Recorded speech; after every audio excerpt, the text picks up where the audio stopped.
Hello, Peter Robinson, mayoral candidate for Ipswich. I'm recording this video with a very saddened heart. I'm sure most of you will be aware of the events that transpired at Redbank on Saturday evening, taking a life from our community and the tragic traumatisation of a little girl. Despicable, heinous acts. The words are fairly meaningless whilst my heartfelt emotions go out to the family and genuinely I can't begin to imagine the roller coaster of emotions they're dealing with. How you deal with it, I couldn't imagine either. And I'm sure there are members of our community that know the victim and or the family and are also suffering grief and sadness. My thoughts are with you as well. I'm not going to post pictures of the victim or the scene. I'm sure the media is doing plenty of that. I do feel that we need to give the family some time, space, respect, and they will reach out when they're ready to communicate and let us know how they're feeling or where they're at. Reach out if they need support. Hopefully they do. I'm sure there's members of the community that are feeling horrified or terrified, fearful that it could have been them. They may have been parked in that car park or in the shopping centre doing shopping. And if not Saturday afternoon, maybe Saturday morning or in recent days. And you have the right to feel that way. Who knows? It could have been anyone. So don't beat yourself up if you're feeling grief, sadness, fear, be horrified. I myself am a little fearful given the events for myself, going to shops of an evening or my daughter going to the shops. Surely in this country we can still feel safe going to the shop to buy some groceries. And flow on from that we can feel safe in our homes. Sadly, this is a terrible, heinous crime.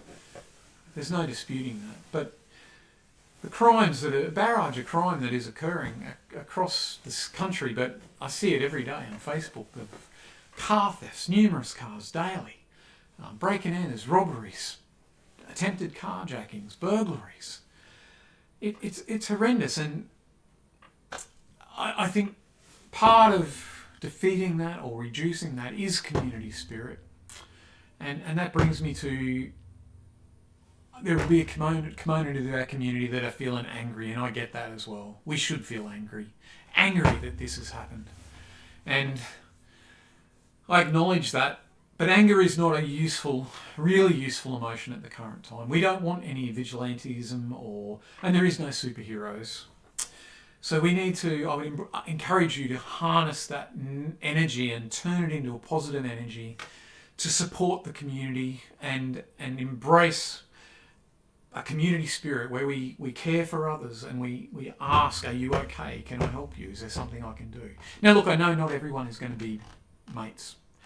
That's human. It's just par for the course. But we are Ipswichians and we are Queenslanders and we are Australians, and that's important. And that brings me to the point of focus that this terrible crime, as do the other crimes, falls squarely on the hands of the perpetrator or perpetrators. We cannot blame any other part of the community broadly. It is the perpetrator or perpetrators that have committed these heinous acts or heinous act when we talk about the others that are going on. And there is very little value in not uniting. We need to unite together, because I'm sure all parts of our community are feeling sadness, fear and anger. And building and growing that community spirit perhaps can help those that are feeling fearful have a little more confidence that we are all looking out for each other. Now when I say that, as I said, don't condone vigilantism or don't condone superheroism. If you see something terrible happening, but please ring the police, call out to security, draw attention, but don't put yourself in the firing line. The last thing we want to see is any other terrible loss of life or terrible injuries. You may ask, what are the police doing?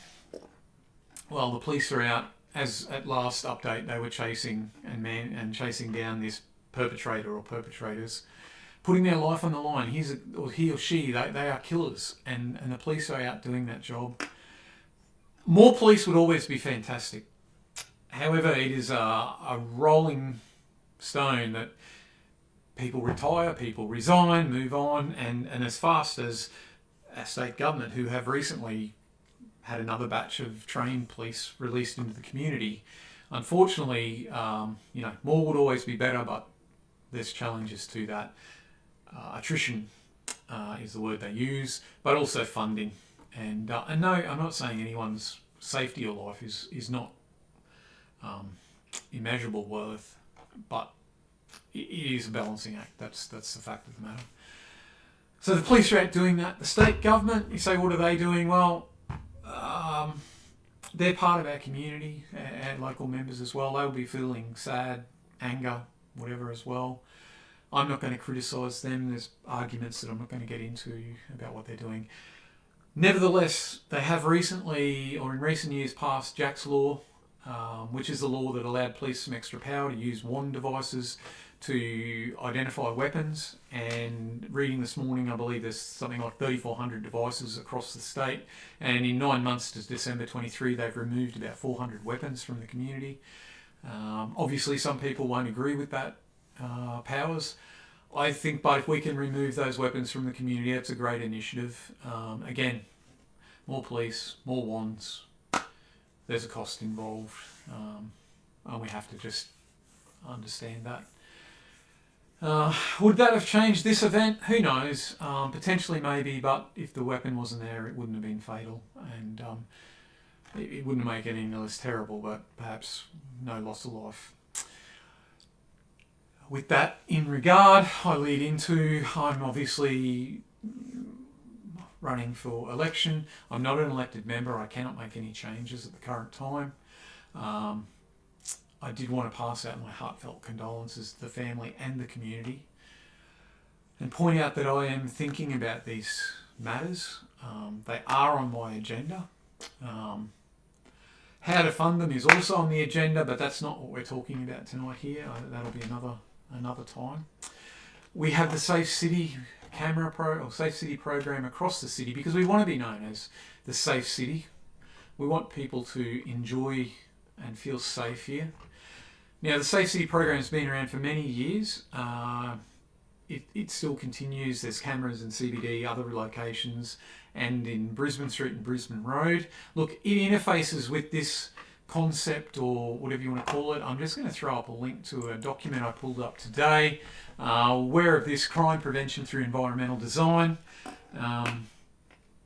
It interfaces extensively with how we develop and plan spaces. This document goes into a lot of detail. I encourage you to Google it and have a read. Look, the study has occurred for decades, and it comes back to 4 critical essential components for crime to occur. And that is a victim, an offender, the law, and a place. And the place is probably where mostly council, in terms of planning and design, interface, because the belief is, like a fire, we have fuel, oxygen, and heat. If you remove one of them, the fire goes out. Well, with crime, the 4 essential components, as I said, a place, a victim, an offender, and a law. Well, if we can minimise the spaces or places available for crime to be committed through planning and development and security processes, then hopefully we can minimise crime in our community. And look, that makes a lot of sense. Unfortunately, again, as I said, no one's life or safety overshadows the cost of this stuff, but it is a balancing act of inflows and outflows, and it would be great to have a camera everywhere. Some people obviously wouldn't like Big Brother looking all the time, and I get that as well. We're entitled to some privacy, and there are controls around that. Please be assured there are good controls around that mechanism now. But I want people to feel safe in this community. I really do. So I have no more to say. I just wanted to make you aware that I'm thinking about this, make you aware of this document, of some tools that are available.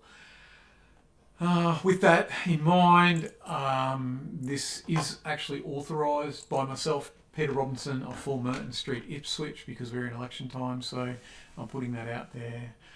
Please, look, I really love your input, criticisms, comments, feedback, whatever, on this video, or jump to my website and I'll just post my domain name up there for you. My email is 2024@peterrobinson.com.au. If you jump on my website, there's links to all my social media and YouTube, etc. Thanks for listening.